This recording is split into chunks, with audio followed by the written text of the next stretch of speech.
বিশিষ্ট সাংবাদিক, কলামিস্ট এবং বাংলাদেশের সুশীল সমাজের একজন বিখ্যাত ব্যক্তি শাহরিয়ার কবির, ওনাকে বিজ্ঞ আদালতে গ্রেপ্তার করে প্রেরণ করা হয়েছিল। তার পরবর্তীতে আমাদের এখানে দুইজন সাংবাদিক, ভোরের কাগজের সম্পাদক শ্যামল দত্ত এবং ৭১ টিভির মুজাম্মেল আহমেদকে সহ ৩ জন গ্রেপ্তার করে বিজ্ঞ আদালতে প্রেরণ করা হয়েছে। তাদের বিরুদ্ধে 10 দিনের রিমান্ড চাওয়া হয়েছিল।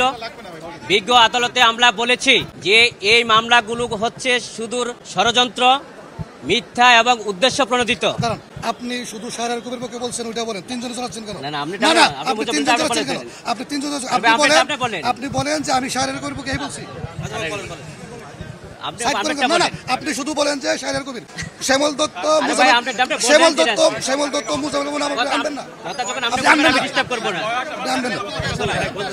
পরবর্তীতে এই মামলায় আমরা বলেছি যে রিমান্ড নেওয়ার মতো কোনো উপাদান বা গ্রাউন্ডস নেই। শুধু মিথ্যা মামলায় উদ্দেশ্য প্রণোদিতভাবে এবং হয়রানি করার জন্য এই মামলায় রিমান্ড চাওয়া হয়েছে। আমরা শাহরিয়ার কবির সম্পর্কে বলেছি, উনি বাংলাদেশের একজন সিনিয়র সিটিজেন, উনি বিশিষ্ট লেখক, সাংবাদিক, কলামিস্ট এবং বুদ্ধিজীবী, এবং উনি বাংলাদেশের অত্যন্ত সুপরিচিত। দেশ ও জাতির ক্লান্তি লাগলে উনি সবসময় গভর্নমেন্টের পাশে থাকেন, দেশ ও জাতির কল্যাণে কাজ করে যান। আরেকটু